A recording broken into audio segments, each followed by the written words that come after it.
గాంధీ భవన్లో మంత్రి తుమ్మల నాగేశ్వరరావుతో ప్రజలు ముఖాముఖి కార్యక్రమం నిర్వహించారు. ఈ కార్యక్రమంలో మంత్రి ప్రజల నుంచి వినతులు, విజ్ఞప్తులను నేరుగా స్వీకరిస్తూ సమస్యలు తెలుసుకున్నారు. టీపీసీసీ అధ్యక్షుడు మహేష్ కుమార్ గౌడ్ సూచన మేరకు గత కొన్ని నెలలుగా ఈ కార్యక్రమాన్ని నిరంతరంగా నిర్వహిస్తున్నారు. ప్రజల సమస్యలను నేరుగా తెలుసుకుని సంబంధిత శాఖల ద్వారా పరిష్కరించే లక్ష్యంతో ఈ కార్యక్రమాన్ని చేపడుతున్నట్లు కాంగ్రెస్ పేర్కొంది. హైడ్రాపై బీఆర్ఎస్ వర్కింగ్ ప్రెసిడెంట్ కేటీఆర్ చేసిన వ్యాఖ్యలకు మంత్రి తుమ్మల నాగేశ్వరరావు ఘాటుగా స్పందించారు.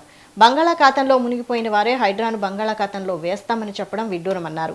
గాంధీ భవన్లో నిర్వహించిన ముఖాముఖి కార్యక్రమంలో ప్రజల సమస్యలను స్వీకరించి సంబంధిత అధికారులకు పంపిస్తూ పరిష్కారానికి చర్యలు తీసుకుంటున్నామని ఆయన తెలిపారు.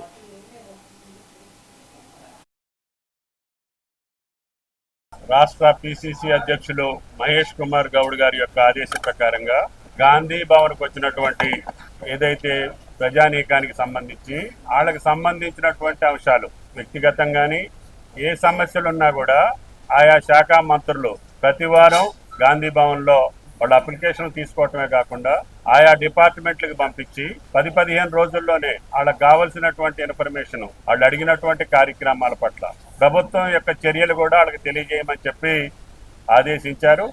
పార్టీ ఆదేశానుసారం ఏ పార్టీ కూడా నిర్వహించినటువంటి రీతిలో కాంగ్రెస్ పార్టీ గాంధీ భవన్లో ఈ ముఖాముఖి కార్యక్రమాన్ని నిరంతరం కొనసాగించడమే కాకుండా వేలాది మంది అప్లికెంట్స్ ఎవరైతే వస్తారో పేదలు, సామాన్యులు, మధ్యతరగతి ఏ వర్గం వారు వచ్చినా ఇక్కడ సమస్య పరిష్కారం అవుతున్న విశ్వాసం, నమ్మకాన్ని కలిగించడం కోసం ఈ యొక్క అప్లికేషన్లకి రాష్ట్ర పిసిసి అధ్యక్షులు మహేష్ కుమార్ గౌడ్ గారి యొక్క ఆదేశ ప్రకారంగా గాంధీ భవన్కు వచ్చినటువంటి ఏదైతే ప్రజానీకానికి సంబంధించి వాళ్ళకి సంబంధించినటువంటి అంశాలు